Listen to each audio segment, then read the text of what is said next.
ओम शांति। आज बाप दादा संगम के समय की हर बच्चों में 4 मूर्त देख रहे थे। तो वह कौन सी देख रहे थे कि ज्ञान मूर्त, गुण मूर्त, दान मूर्त और संपूर्ण सफलता मूर्त। तो बाप दादा ने कहा कि जितना बहुत समय से अपने को सफलता मूर्त बनाएंगे, तो बाबा ने कहा कि उतना ही वहाँ यानी कि सतयुग में बहुत समय के राज्य अधिकारी बनेंगे। फिर आज बाबा ने कहा है कि संपूर्णता की विशालता को धारण करना है, तो उसके लिए सर्वसमर्पण होना पड़ेगा। तो बाबा ने आज बताया है कि किन किन में सर्वसमर्पण होना है। तो उसमें मुख्य 4 बातें आज बाबा ने बताई है कि मुख्य कौन सी 4 बातों में समर्पण होना है।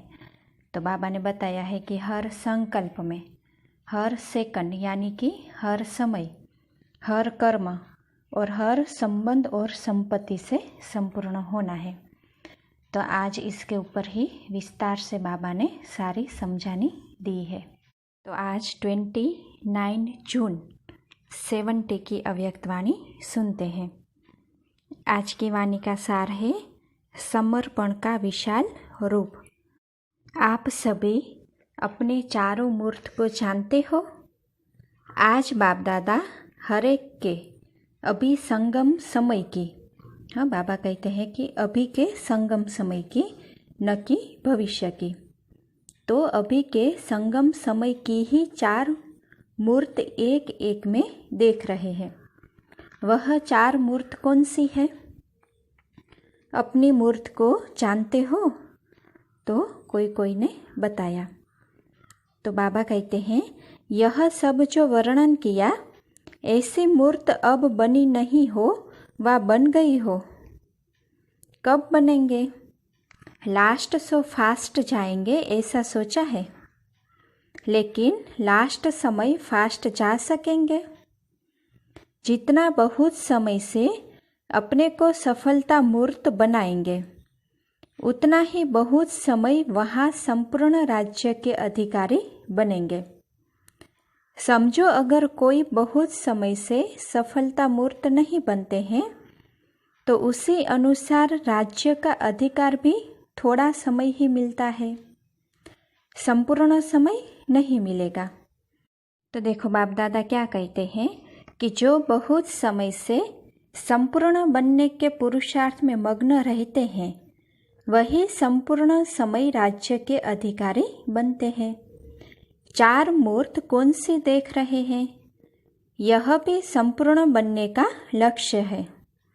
तो देखो अभी बाबा 4 मूर्त बताते हैं। एक तो देख रहे हैं ज्ञान मूर्त, दूसरी गुण मूर्त, तीसरी है दान मूर्त और चौथी है संपूर्ण सफलता मूर्त। सुनाया था ना कि सर्विस करना अर्थात महादानी बनना। तो हर एक की यह 4 मूर्त देख रहे हैं। 4 मुख का भी गायन है ना। एक मूर्त में 4 मूर्त का साक्षात्कार कराना है सभी को। अगर एक मूर्त भी कम है तो वहाँ भी इतनी कमी पड़ जाती है। जैसे यहाँ साथ में ले जाने वाला सामान बुक कराते हो तो वहाँ मिल जाता है, ऐसे ही यह भी बुकिंग ऑफिस है। जितना यहाँ बुक करेंगे उतना वहाँ प्राप्ति होगी। यही सोचो कि 4 ही मूर्त बने हैं, 4 मुखी बने हैं। जितना यहाँ अपनी मूर्त में सर्व बातें धारण करेंगे, उतना ही भविष्य राज्य तो मिलेगा ही, लेकिन द्वापर में जो आपकी जड़ मूर्तियाँ बनेगी, वह भी इस संगम की मूर्ति प्रमाण ही बनेगी। देखो बाप दादा क्या कहते हैं कि जितना यहाँ अपनी मूर्त में सर्व बातें धारण करेंगे, तो भविष्य में तो राज्य मिलेगा, लेकिन द्वापर से जब जड़ मूर्तियाँ बनेगी, तो देखो बाबा ने कहा कि वह भी इस संगम की मूर्ति प्रमाण ही बनेगी। समझा? अब संपूर्ण मूर्त बनने के लिए क्या लक्ष्य सामने रखेंगे? जैसे भक्ति वालों को समझाते हो ना कि चित्र को देखकर वह ऐसे किस पुरुषार्थ से बने सो समझो। तो आप संपूर्ण मूर्त बनने के लिए क्या लक्ष्य सामने रखेंगे? उन्होंने क्या लक्ष्य रखा? साकार में संपूर्ण लक्ष्य तो एक ही है ना। उसने कर्मातीत बनने के लिए क्या लक्ष्य रखा? किन बातों में संपूर्ण बने? संपूर्ण शब्द कितना विशालता से धारण किया यह मालूम है। शब्द तो एक ही है संपूर्ण, लेकिन देखो बाबा क्या कहते हैं, लेकिन कितना विशाल रूप से धारण कर ऐसे बने। तो बाबा कहते हैं कि सर्व समर्पण के लक्ष्य से ही संपूर्ण बने। जितना समर्पण उतना संपूर्ण। लेकिन समर्पण का भी विशाल रूप क्या है? अभी देखो बाप दादा समर्पण का विशाल स्वरूप बताते हैं। जितना विशाल रूप से इसको धारण करेंगे उतना ही विशाल बुद्धि भी बनते और विश्व के अधिकारी भी बनते। यह विशालता क्या थी? इसमें भी 4 बातें हैं। तो देखो बाप दादा क्या बताते हैं। एक तो अपना हर संकल्प समर्पण, दूसरा हर सेकंड समर्पण अर्थात समय समर्पण, तीसरा कर्म भी समर्पण, और चौथा संबंध और संपत्ति जो है वह भी समर्पण। सर्व संबंध का भी समर्पण चाहिए। उस संबंध में लौकिक संबंध तो आ ही जाता है, लेकिन देखो बाबा अभी गुह्यता की बात बताते हैं। लेकिन यह जो आत्मा और शरीर का संबंध है उसका भी समर्पण। इतने तक संबंध को समर्पण किया है। विनाशी संपत्ति तो कोई बड़ी बात नहीं है, लेकिन जो अविनाशी संपत्ति सुख, शांति, पवित्रता, प्रेम, आनंद की प्राप्ति होती है जन्मसिद्ध अधिकार के नाते, उसको भी और आत्माओं की सेवा में समर्पण कर दिया।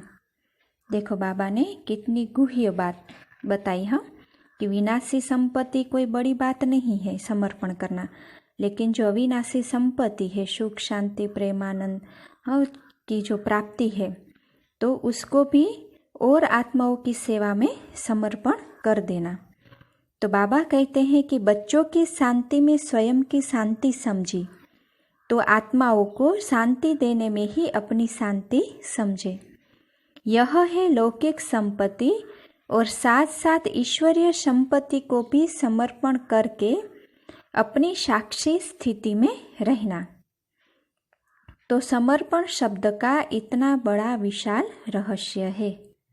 हाँ, बाबा ने कितना गुह्य रहस्य बताया ना कि समर्पण शब्द का, सिर्फ यही एक शब्द का बाबा ने कितना बड़ा विशाल रहस्य समझा। ऐसे विशाल रूप से धारण करने वाले ही संपूर्ण मूर्त और सफलता मूर्त बनेंगे। तो समर्पण शब्द कोई साधारण अर्थ से न समझना।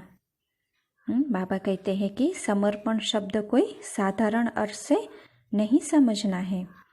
लौकिक का समर्पण करना सहज है, लेकिन जो ईश्वरीय प्राप्ति होती है वह भी समर्पण करना अर्थात महादानी बनना और औरों का शुभ चिंतक बनना, यह नंबरवार यथा योग्य यथाशक्ति होता है।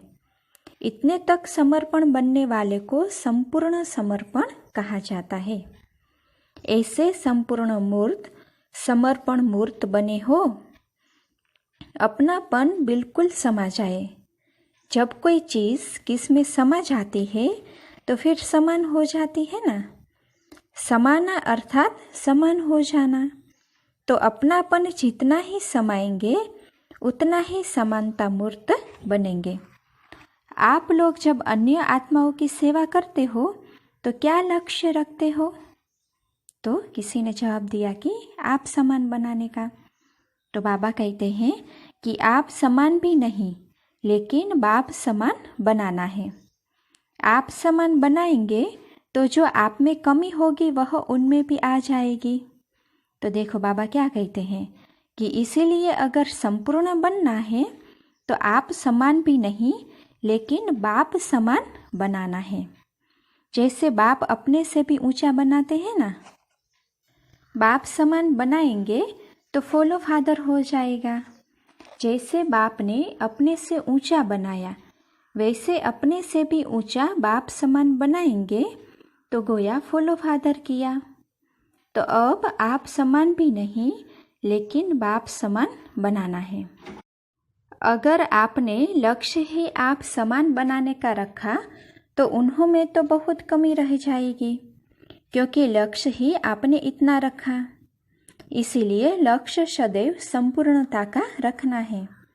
जो संपूर्ण मूर्त प्रत्यक्ष प्रख्यात हो चुके हैं उसका लक्ष्य नहीं रखना है।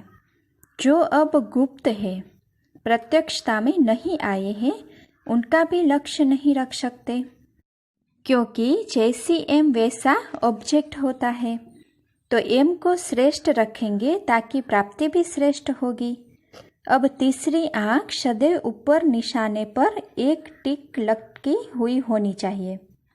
जैसे कोई मगन अवस्था में होता है तो उनके नयन एक टिक हो जाते हैं ना, वैसे यह तीसरा नेत्र, दिव्य बुद्धि का यह नेत्र भी सदैव एक टिक एक रस रहे।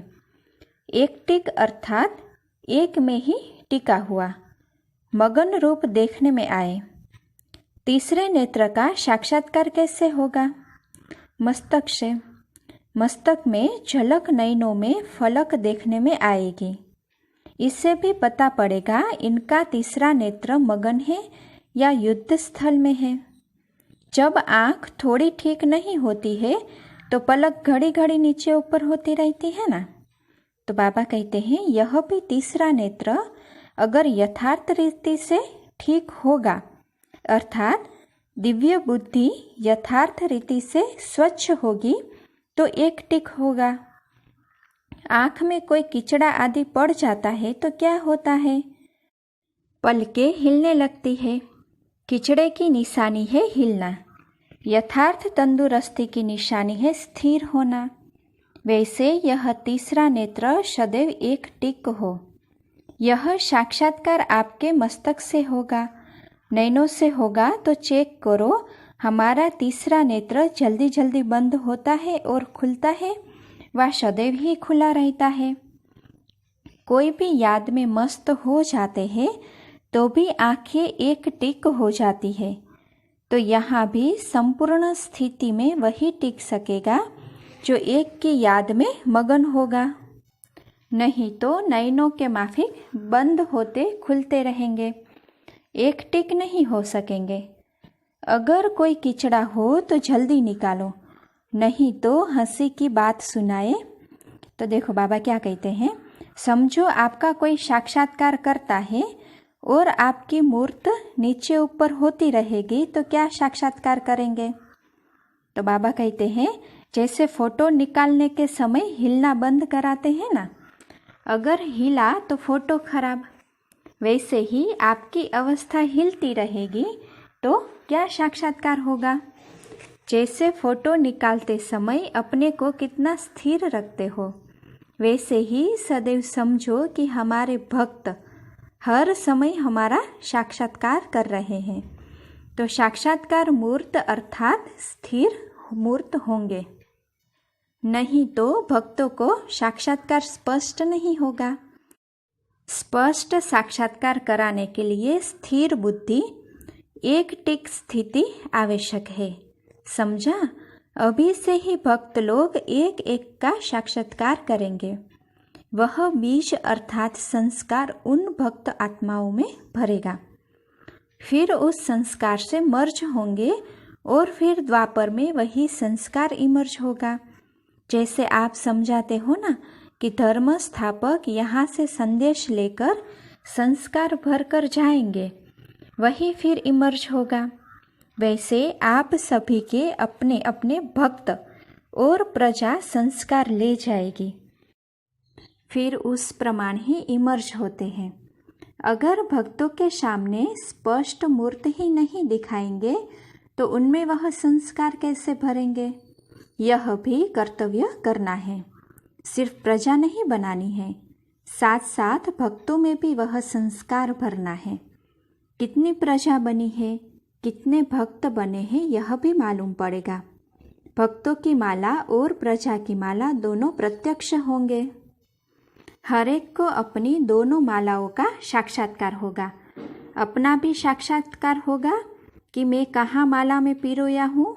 यह भी एक गुप्त रहस्य है कि किन्हों के भक्त ज़्यादा होते, किन्हों की प्रजा जास्ती बनती है। जैसे कोई की राजधानी बड़ी होते भी संपत्ति कम होती, कोई की राजधानी कम होती परंतु संपत्ति ज़्यादा होती। यह भी गुप्त रहस्य है जो कभी खोलेंगे। अभी तो लक्ष्य रखो प्रजा बनाने का। भक्त तो लास्ट में मिनट मोटर के समान बनेंगे। यहाँ भी भक्त वंदना करेंगे, पूजा नहीं। गायन करेंगे, पूजा फिर वहाँ करेंगे। यह सब बाद में मालूम पड़ेगा। अच्छा, ओम शांति।